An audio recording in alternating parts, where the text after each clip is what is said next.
Okay, it's been a little while since I shot a news video, but now's a good time for me to shoot one, so I'm gonna get this shot, and hopefully I'll be have this edited probably by tomorrow.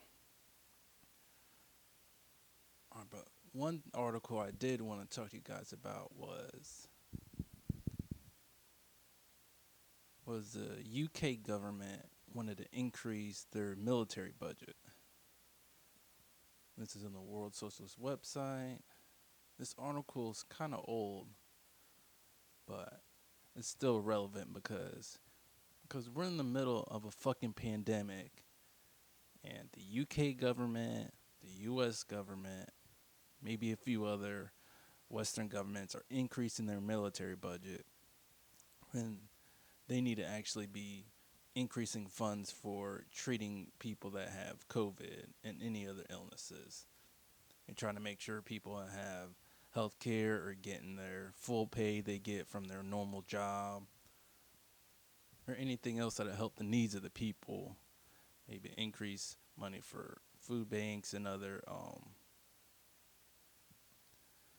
benefits for just regular people, poor and working class people. But let's get into it. So the British Prime Minister Boris Johnson has announced an additional £16.5 billion in military spending over the next 4 years, 10% annual increase and the largest boost in real terms in 30 years. The funding is in addition to the Conservative Party's manifesto pledge to increase defense spending by half a percentage point above inflation each year. Combined, the two measures will lift the UK's defence budget by £21.5 billion by March 2025 to £63 billion.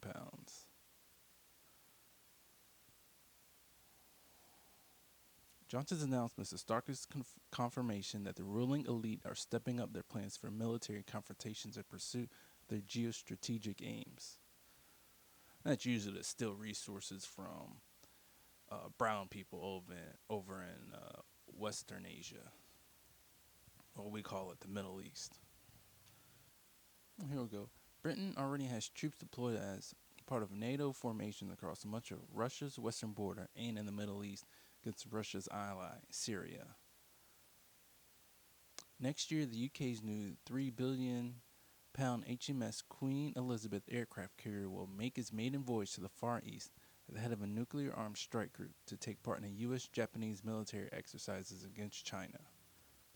It goes on a little bit more into detail about how they're doing that to strengthen the military to protect their interests and defend free and open societies, blah, blah, blah, bullshit. But big takeaway is that as long as these parties are working for the elites and not for the working class people, they're going to continue putting money towards military spending and tax cuts.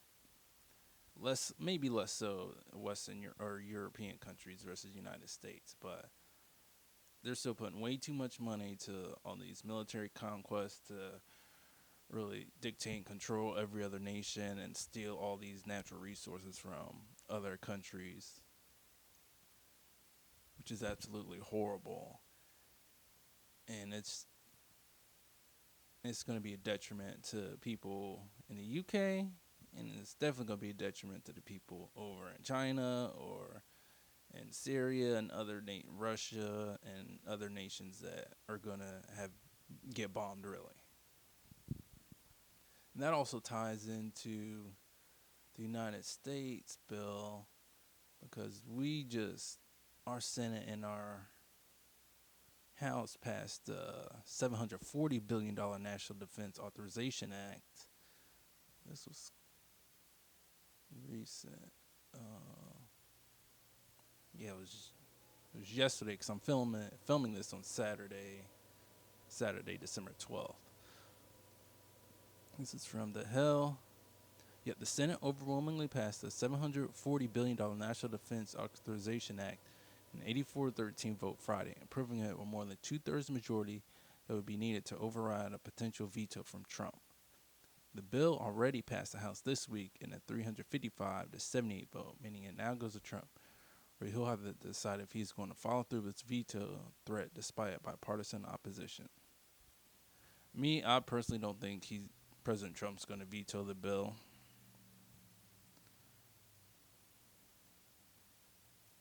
I think I seen in a different article that it kind of mentioned what he wanted to add to it, but I really don't think he's going to veto to have them actually add in whatever measures he wanted.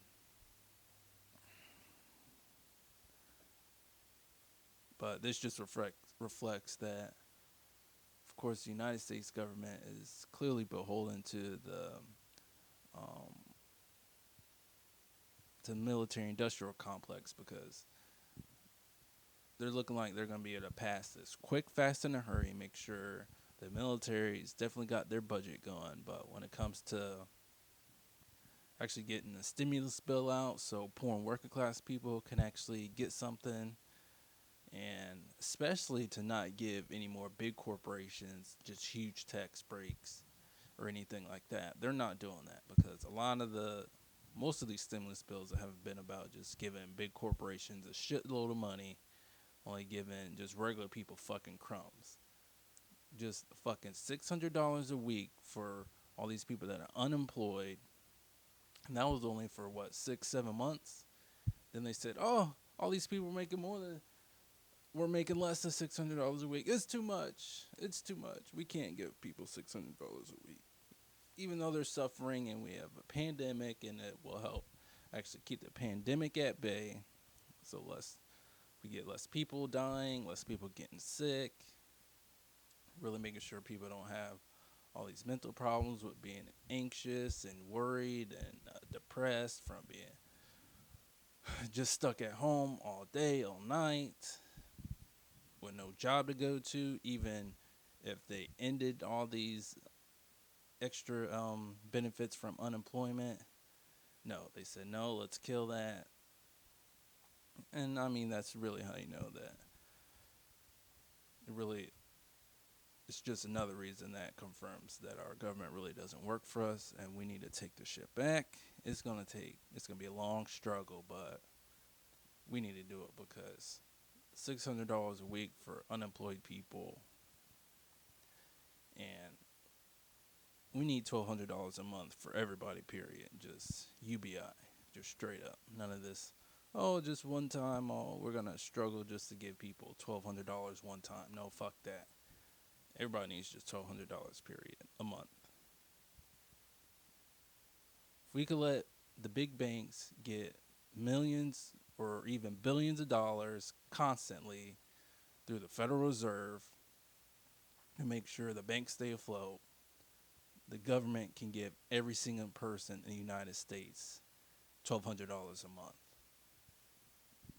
And when you come to think about it, if the Federal Reserve needs to give all these banks millions of dollars or billions of dollars every few months to make sure that they stay healthy and afloat, we really need to take them banks over, and they need to be public banks.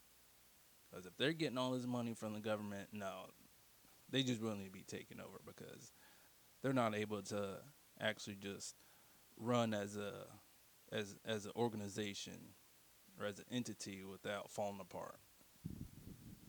And there's really no excuse not to take them bitches over right now.